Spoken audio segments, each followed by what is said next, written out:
Crossed conditional reaction. இதையும் ரிப்பீட்டடா 3 mark 2 mark கேட்டிருக்காங்க. ரொம்ப சிம்பிள்மா. இங்க வந்து என்ன பண்ணுவோம் அப்படின்னா சேம் ஆல்டிகைட் எடுத்துட்டோம். இங்க டிஃபரண்ட் ஆல்டிகைட் எடுக்க போறோம். அப்படி அதுக்கு இடையில நடந்துச்சு அப்படின்னா அதான் என்ன சொல்றாங்க அப்படின்னா கிராஸ்டு கண்டிஷனல் ரியாக்ஷன் அப்படின்னு சொல்றாங்க.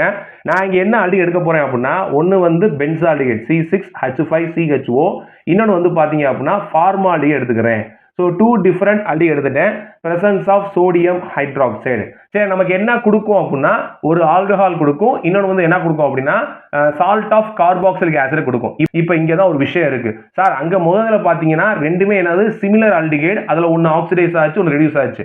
ஆனால் இங்கே ரெண்டுமே டிஃபரண்ட் ஆல்டிகைட். இங்கே யாரு சார் ஆக்சிடைஸ் ஆவா, யார் ரெடியூஸ் ஆவா? நல்லா தெரியும் நமக்கு. ஆல்டிகைட் ஆக்சிடைஸ் ஆச்சு அப்படின்னா கார்பாக்சிலிக் ஆசிட், ஆல்டிகைட் ரெடியூஸ் ஆச்சு அப்படின்னா ஆல்கஹால், பிரைமரி ஆல்கஹால் கிடைக்க வாய்ப்பு இருக்கு. சரி, ரைட். இப்போ இந்த ரெண்டு விதத்துல யார் ஆக்சிடைஸ் ஆவா, ரெடியூஸ் ஆவா? ரொம்ப சிம்பிள்மா. இந்த ரெண்டு ஆல்டிகைட்ல யார் மோர் ரியாக்டிவோ அவர் ஆக்சிடைஸ் ஆவாரு. லெஸ் ரியாக்டிவ் வந்து என்ன ஆகும்னா ரிடக்ஷன் ஆகும்.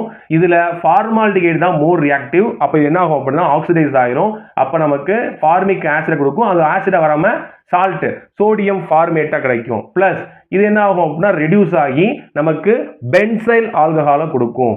C6H5CH2OH. புரிஞ்சா தங்கங்களா?